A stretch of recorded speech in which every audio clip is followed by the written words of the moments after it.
Chaque année, les professeurs de Via Docta amènent les élèves au musée. Du premier au troisième degré, ils vont découvrir les merveilles qui se trouvent dans les collections des musées royaux d'art et d'histoire, le musée de l'Afrique et le musée des sciences.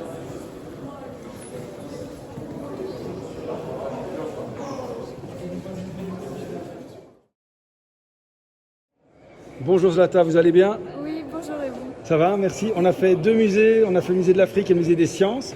Si vous deviez me dire un objet au musée de l'Afrique et un objet au musée des sciences qui vous a fasciné.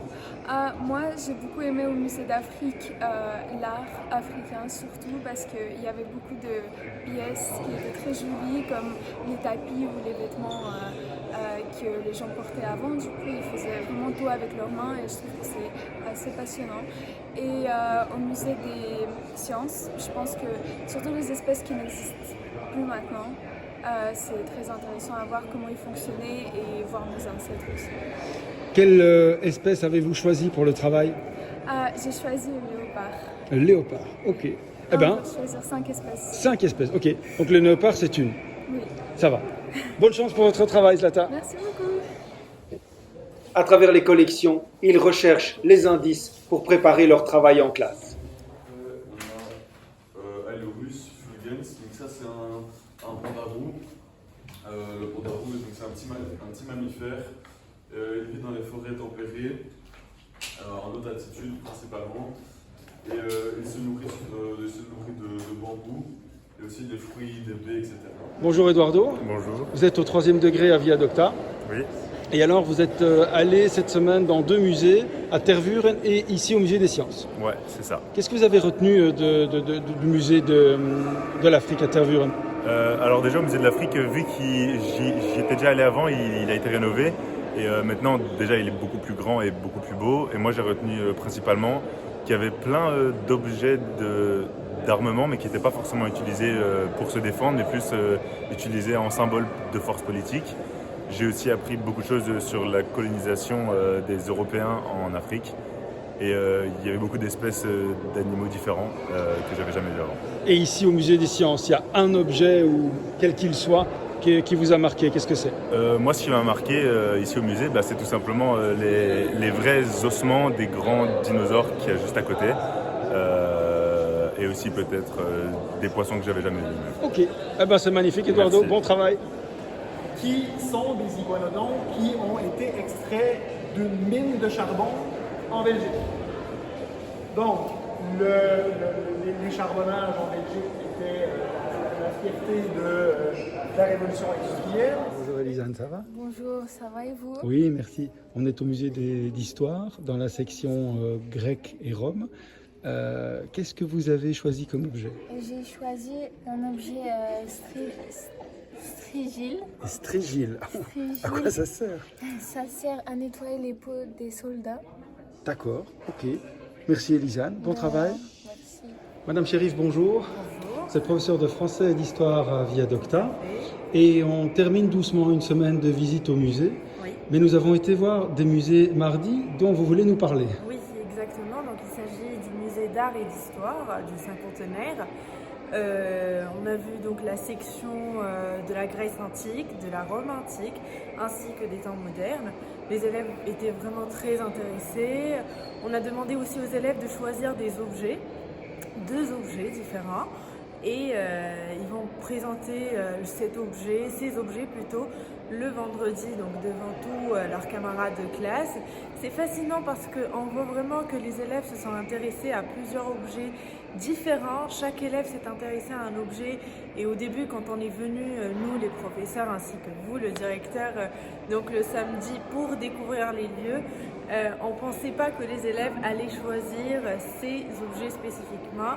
Et c'est fascinant parce qu'on voit vraiment qu'ils sont heureux, qu'ils sont bien, qu'ils sont fascinés par ce qu'ils voient et ça c'est extraordinaire. Voilà. Eh bien, je vous remercie Madame Chérif pour votre enthousiasme. Voilà. Et on se voit alors le dernier jour de la semaine pour la présentation Tout des à objets. fait. Merci beaucoup. Merci. Bonjour Sophie, ça va? Bonjour, très bien. Et vous? Oui, on est dans la section actuellement dédiée à Rome et à la Grèce. Et vous avez choisi un objet ici. De quoi s'agit-il? Donc, du coup, j'ai choisi cet objet. Et, Ok. C'est un type de vase en argent et en bronze. C'est l'original ou c'est une reproduction? Non, c'est une reproduction. C'est une reproduction. Ok, eh ben, bon travail Sophie, merci. Madame Moutessi, bonjour, vous êtes professeur à Via Docta, professeur de sciences dans les 3 degrés. Aujourd'hui, nous sommes au musée des sciences avec les élèves du 1er et du 2e degré que vous avez encadrés toute la matinée. Quel est l'objectif de la visite? Alors l'objectif, c'était de voir de manière plus intéressante leur programme de 1er et de 2e degré. Pour les premiers degrés, on est allé sur les systèmes parce que dans leur cursus, ils vont avoir à réellement explorer les différents systèmes. Et dans ces systèmes-là, il y a par exemple le système cardiovasculaire, le système respiratoire et le système musculo-squelettique qui doivent étudier pour le 1er degré. Et nous avons vu aussi la biodiversité qui est étudiée avec les chaînes alimentaires ainsi que les réseaux trophiques. Donc ça c'est intéressant pour le 1er degré. Et pour le 2e degré, il y a encore cette notion de biodiversité qui est étudiée avec l'écosystème et les relations interspécifiques et les relations intraspécifiques que nous avons pu voir aussi avec eux. Et en dernier, il y avait le système digestif pour eux, principalement parce qu'il y a une partie sur l'alimentation qui traite justement de ce sujet.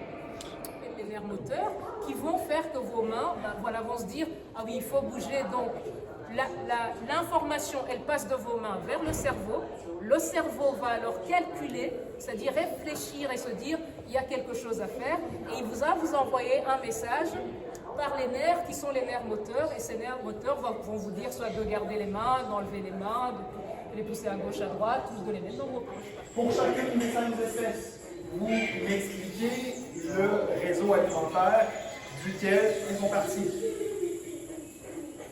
Elles mangent qui? Qui les mange?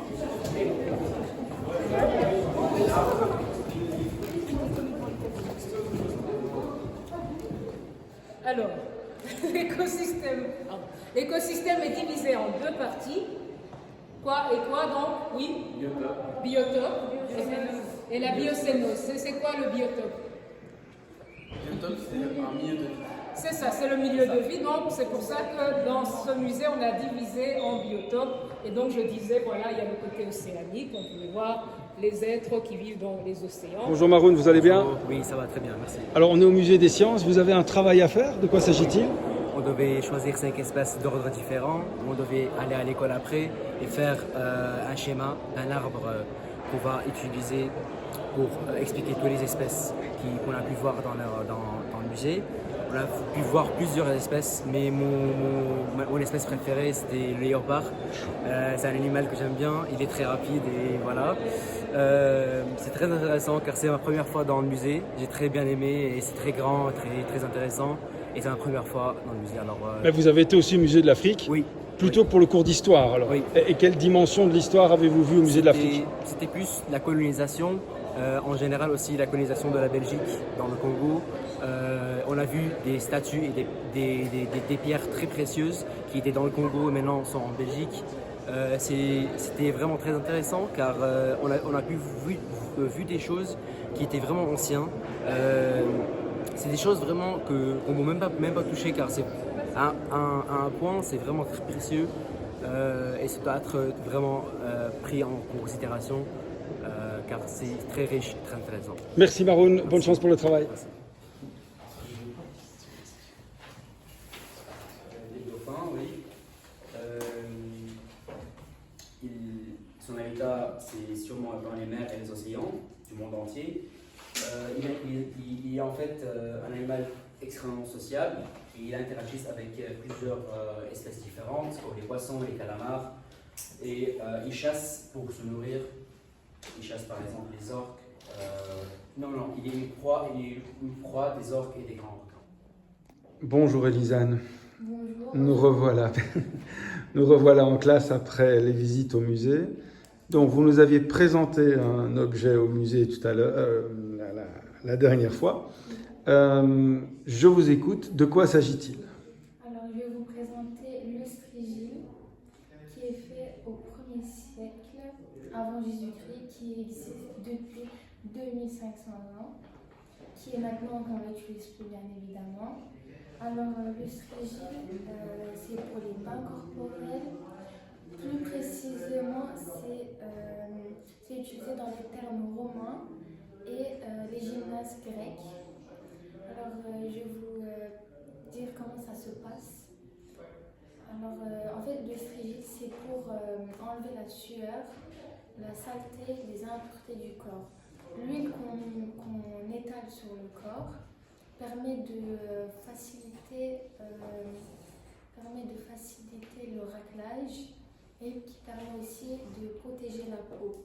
En particulier, on nettoie plus les bras, les jambes, le dos et la poitrine.